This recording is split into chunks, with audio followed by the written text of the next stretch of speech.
NTV time, जनता की बात जनता के साथ। भारतीय तटरक्षक बल आईसीजी द्वारा राष्ट्र के प्रति समर्पित और सराहनीय सेवा के 5 दशकों को गौरवपूर्ण मान्यता देते हुए इसकी स्थापना के 50 वर्ष पूर्ण होने के उपलक्ष्य में गुजरात सरकार ने गांधीनगर स्थित CA4B सर्कल का नाम भारतीय तटरक्षक बल स्वर्ण जयंती सर्कल रखा है। भारतीय तटरक्षक बल स्वर्ण जयंती सर्कल का उद्घाटन गुजरात के उप मुख्यमंत्री हर्ष संघवी ने किया।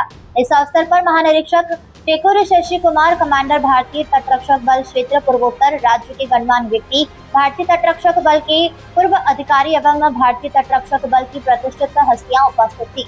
इस अवसर ने भारतीय तटरक्षक बल और गुजरात राज्य के बीच मजबूत संबंधों को एक ऐतिहासिक उपलब्धि को देखा।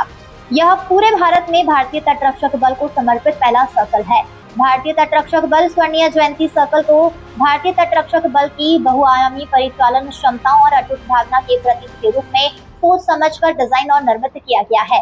सर्कल में मुख्य रूप से भारतीय तटरक्षक बल का एक तटीय गश्ती पोल OVP दर्शाया गया है, जो गुजरात की तटीय और समुद्री सीमाओं की रोकथाम, प्रभुत्व और सुरक्षा का प्रतीक है। इनमें एक डॉर्नियर विमान और एक उन्नत हल्का हेलीकॉप्टर भी शामिल है, जो भारतीय तटरक्षक बल की विमानन विंग की त्वरित प्रतिक्रिया क्षमता, हवाई निगरानी कौशल और समुद्री पहुंच को प्रदर्शित करता है। गांधीनगर से चिराग सोनी की रिपोर्ट। कोस्ट गार्ड द्वारा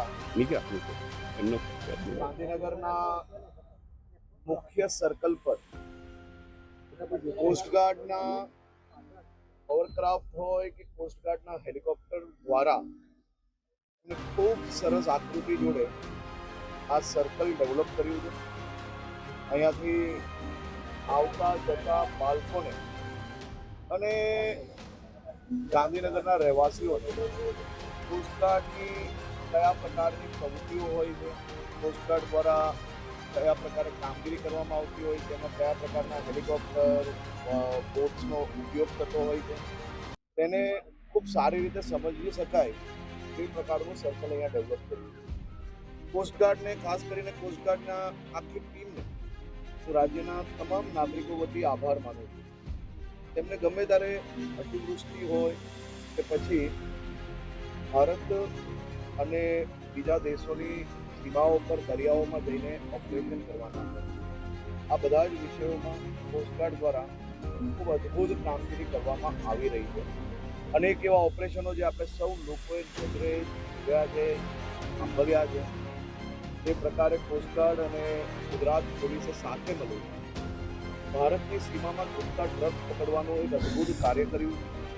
અતિવૃષ્ટિમાં આપણે જોયું છે કે કોસ્ટગાર્ડ દ્વારા કયા પ્રકારે વરસાદ હોય કે પછી ખરાબ વાતાવરણ, આ બધામાં જ હેલિકોપ્ટરના માધ્યમથી લોકોને રેસ્ક્યુ કરવા કે પછી